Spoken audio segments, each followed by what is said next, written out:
27 नवंबर 2024 को इजराइल और हिजबुल्लाह के बीच युद्ध विराम की घोषणा हुई थी। इस समझौते में सबसे बड़ी शर्त ये रखी गई थी कि हिजबुल्लाह लितानी नदी से पीछे हटेगा और इजरायली सेना दक्षिणी लेबनान को पूरी तरह से खाली कर देगी और हिजबुल्लाह धीरे धीरे अपने हथियार डालकर लेबनानी सेना को अपने ठिकानों पर तैनात होने देगा।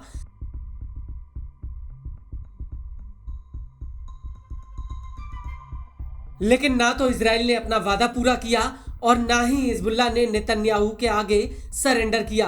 हिजबुल्लाह अभी भी लेबनान में आईडीएफ के खिलाफ मोर्चा संभाले हुए है, लेकिन अब ऐसा लगता है कि कहीं हिजबुल्लाह एक बार फिर से उत्तरी इजराइल के ऊपर हमले शुरू ना कर दे।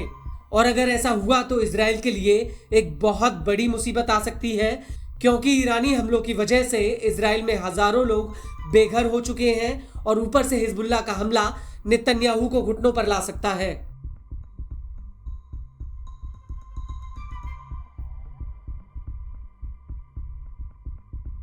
दरअसल हिजबुल्लाह के प्रमुख शेख नईम कासिम ने लेबनानी जनता को संबोधित करते हुए साफ कर दिया कि हिजबुल्लाह इजराइल के आगे किसी भी हालत में अपने हथियार नहीं डालेगा।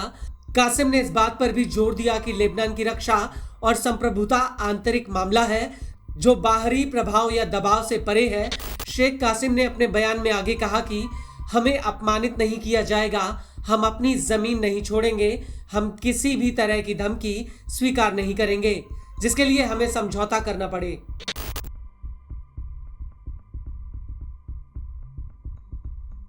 हथियार डालने को लेकर शेख कासिम ने साफ कर दिया कि हथियार और प्रतिरोध का मुद्दा पूरी तरह से लेबनान का मामला है।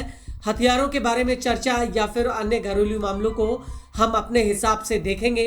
ना तो इजराइल की इसमें कोई भूमिका है और ना ही वो हमें किसी समझौते के लिए आदेश दे सकता है और ना ही वो इसके घटकों की निगरानी कर सकता है।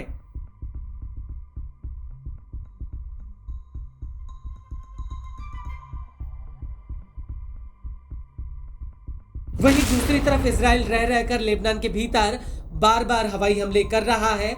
हिजबुल्लाह का कहना है कि इजराइल के हमले सीज फायर समझौते का खुला उल्लंघन है। हिजबुल्लाह का कहना है कि इजराइल ने युद्ध विराम समझौता लागू होने के बाद से लेकर अब तक 3700 बार इसका उल्लंघन किया है।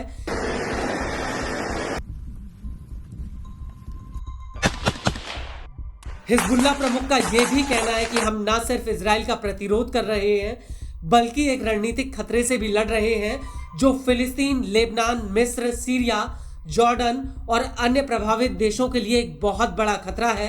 शेख कासिम के मुताबिक इजराइल का खतरा सिर्फ मुसलमानों तक सीमित नहीं बल्कि असल में खतरा ईसाइयों और यहूदियों के लिए भी है।